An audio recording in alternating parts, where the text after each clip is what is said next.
Alright guys, welcome back. CFP here, and this is Survival Living. So today I was working on a different video and we had a teaching experience kind of land in our lap. My brother's doing some yard work because he's got his honeybees and stuff like that, and he dispatched a snake for us.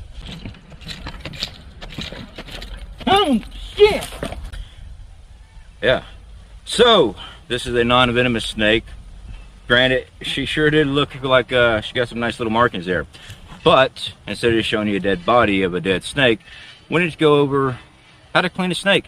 You can eat many snakes. Now, I've talked about venomous snakes before. You can eat venomous snakes, but what you want to check out, guys, is when you dispatch a snake, you want to make sure that they have not bit themselves.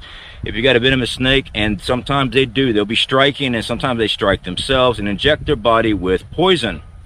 May as well throw it all away. I've heard, well, you could cut around that meat or cut that meat out and the rest is good. If you got damaged teeth, like a busted tooth, an empty socket, or anything like that, dried out socket from a tooth loss, whatever, very dangerous to do. Cut it out. Just throw the snake away. Don't try it. All right. So we're going to show you how to gut this thing. We're going to cook it up and we'll do taste test. Now, this is just like an old field snake here. It's non-poisonous, so we're going to go over everything.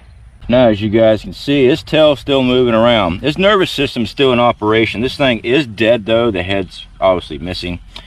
All right, so the easiest way to do this, guys. Go ahead and pick up your snake. If you cut along the underbelly, if you find his rear end, you want to go above it. And yeah, snakes do have a butthole, which is right back here. All right, right here where my finger's at, that's their butthole. Okay, right there. You want to cut above that. You do not want to get around that. So we're just going to get close. Be careful not to get into the guts of the snake. So we want to try to avoid that as much as possible. So we're going to cut along the base here. Careful not to hit any of the guts. See, it's already trying to wrap me. That's quite alright. Anyway, guys, we're just cutting along the meat area so we can get our fingers inside. Yeah, I hit that gut. See that? I hit that gut there.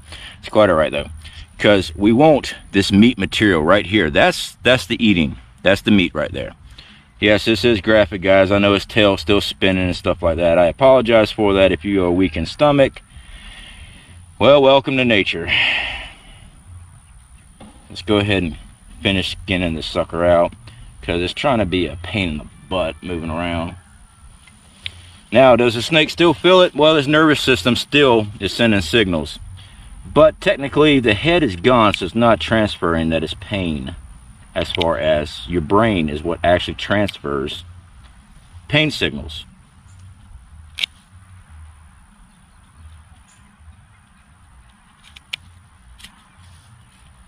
Is it a creepy feeling having a snake sprawl around on you? Oh, if you're not a snake fan, of course it is. I mean, this thing just keeps on wrapping. Anyway, you want to keep on pulling until you can get around this sucker here. You want to get that skin off of them. Get your fingers down in there.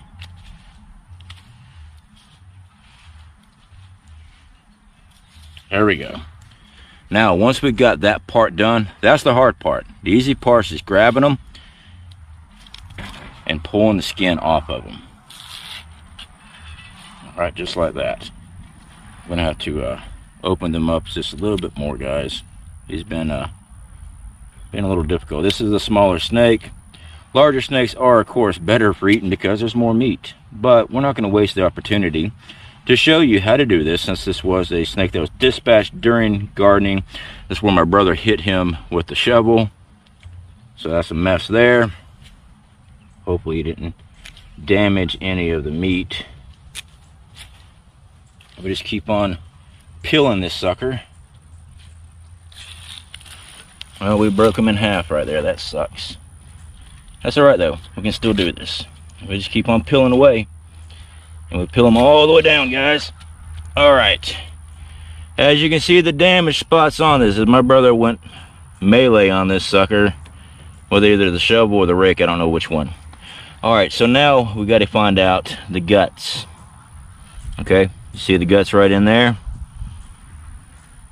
Now there's a little sac on the inside of the rib cage.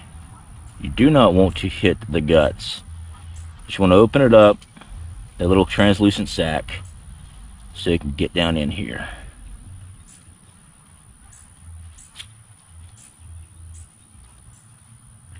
And you want to pull that out just like that.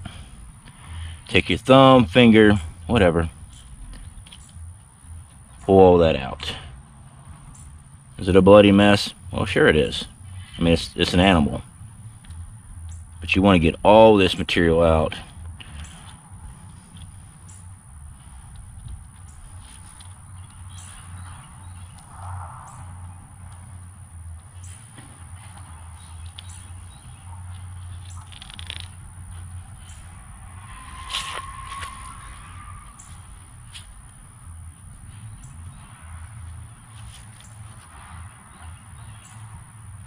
Alright, so you can see here, guys, this stuff right here, because this is where the gut were damaged. I'm cutting this away. I do not want that to taint up the meat any.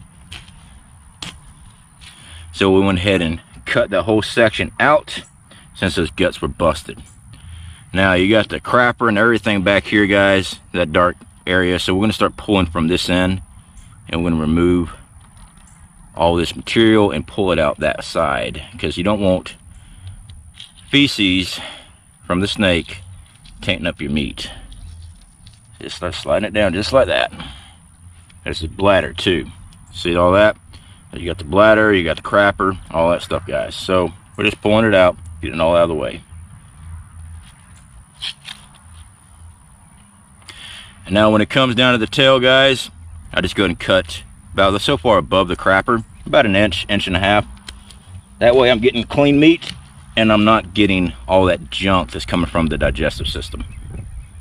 Alright, now that we got all that cleaned out, just like that, snake steak. Now we're going to wash this snake up, and we're going to put him on the grill. Oh yeah, got dinner. Hey baby. Yeah. I'm home, I brought dinner. I got snake. You are so weird. Love you. Now when you're cooking your snake, I like to take a twig and stick down into the rib section. And what I like to do, guys, I like to split that sucker open as much as possible to help with the cooking on the inside. Because when you put this meat on, the heat will try to seal up your rib cage like that, and then you're not getting good cooking in the meat. So let's take some twigs. Granted, those twigs will eventually burn off inside, and it ain't gonna hurt nothing. It'll just be a little bit of coals and stuff like that in there. So anyway, when you get your coal bed set up, guys, just go ahead and place your snake right on top.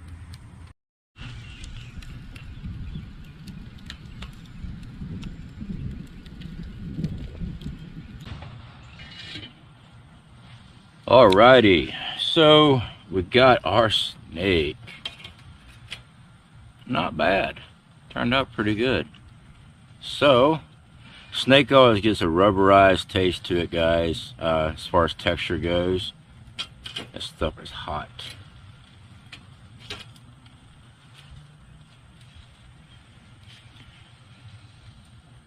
But yeah, the reason I always say it tastes like chicken is because the meat texture is like chicken. It actually does not taste like chicken.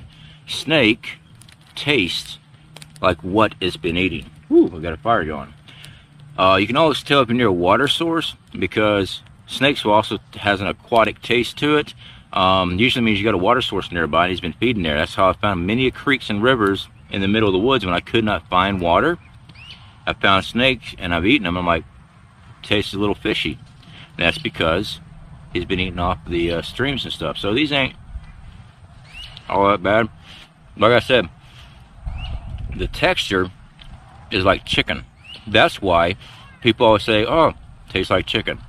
They have their own taste, but the texture is like chicken. Alright guys, y'all take care. Speak to y'all later.